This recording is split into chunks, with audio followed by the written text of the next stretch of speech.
పాడి పంటలు ఛానల్ వీక్షిస్తున్న రైతు సోదరులందరికీ నా నమస్కారాలు. నా పేరు డాక్టర్ డి అపత్న. నేను ఉద్యాన పరిశోధనా స్థానం వెంకటరామన్నగూడెంలో ఔషధ సుగంధ తైల పంటలు మరియు తమలపాకు విభాగంలో సీనియర్ శాస్త్రవేత్తగా పనిచేస్తున్నాను.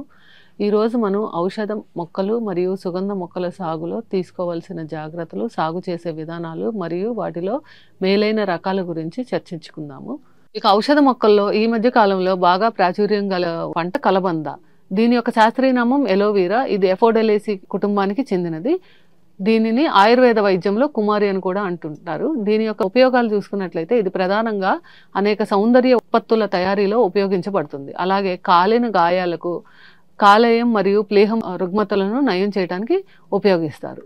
కలబంద ప్రధానంగా అన్ని రకాల వాతావరణాలను సాగు చేయవచ్చును. అలాగే వర్షపాతం 35 నుంచి 40 సెంటీమీటర్లు నుంచి 150 నుంచి 200 సెంటీమీటర్ల వరకు అనుకూలము. అధిక ఉష్ణోగ్రత మరియు తక్కువ నీటి లభ్యత ఉన్న ప్రాంతాల్లో కూడా కలబందను బాగా సాగు చేయవచ్చును. ఇక నేలల విషయాలు కనుక చూసుకున్నట్లయితే కలబందను అన్ని రకాల నేలల్లో కూడా సాగు చేయవచ్చును. సముద్ర తీర ప్రాంతంలో ఇసుకలో కలబంద బాగా పెరుగుతుంది. ఉదజని సూచిక సుమారు 8.5 వరకు కూడా పంటకు సాగుకు సరిపోతుంది. ఇక కలబంద రకాల విషయాన్ని కనుక వచ్చినట్లయితే పసుపు పువ్వులు గల INGR 130-43, అధిక ఎలోయిన్ ఏ గల INGR 06024 మరియు నాణ్యమైన గుజ్జు గల INGR 06023 రకాలు అనుకూలమైనవి. ఈ పంటను జూన్ జూలై నెలల్లో నాటుకుంటే మనకి పంట బాగా వస్తుంది. ఇక ప్రవర్ధనం విషయానికి వచ్చినట్లయితే వేరు పిలకలు లేదా వేరు కొమ్మల కత్తిరింపుల ద్వారా ప్రవర్ధనం చేయాలి. వేరు పిలకలు 5 నుంచి 6 నెలల వయసు మరియు 6 ఆకులు ఉండి 15 నుంచి 20 సెంటీమీటర్ల ఎత్తు కలిగి ఉన్న పిలకలను ఎన్నుకోవాలి. ఒక తల్లి మొక్క నుంచి సంవత్సరంలో సుమారు 10 పిలకలు వస్తాయి. 5 సంవత్సరాల వయసు ఉన్న కాండాన్ని 10 సెంటీమీటర్ల పొడవుతో 4 నుంచి 6 కణుపులు ఉన్న మొక్కలుగా చేసి నాటుకోవాలి. 60 రోజుల తర్వాత వీటిల్ని నాటుకోవచ్చును. నాటేటప్పుడు పిలకలు లేదా కొమ్మ కత్తిరింపులు 2/3 వంతులు భూమిలో ఉండేలా నాటుకోవాలి.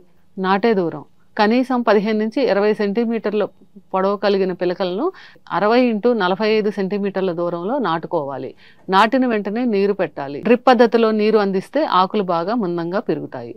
ఇక కలబందలో పాటించవలసిన ఎరువుల యాజమాన్యం విషయాన్ని కనుక వచ్చినట్లయితే ఆఖరి దుక్కులో ఎకరాకు సుమారు 5 టన్నుల పశువుల ఎరువు, 20 కిలోల నత్రజని, 20 కిలోల భాస్వరం మరియు 20 కిలోల పొటాష్ వేయాలి. వర్మీ కంపోస్టు ఎకరాకు 2 టన్నుల చొప్పున వేసినట్లయితే అధిక దిగుబడులు పొందవచ్చు.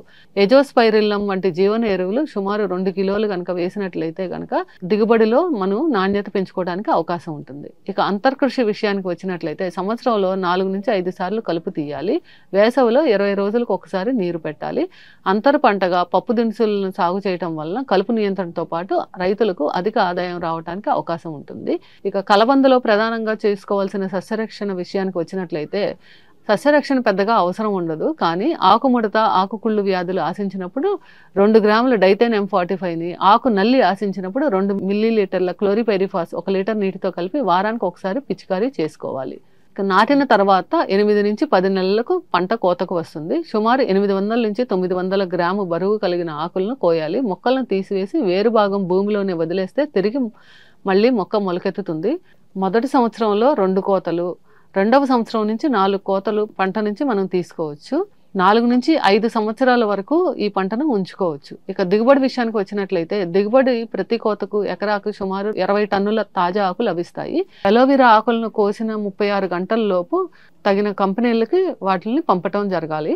పంట సేకరణ తర్వాత ఆకులను శుభ్రంగా కడిగి తగిన సైజులో కత్తిరింపులు చేసి తర్వాత మనం వాటి నుంచి గుజ్జును సేకరించాలి. సేకరించిన గుజ్జును 3 గంటల లోపు నిల్వ చేసుకోవాలి.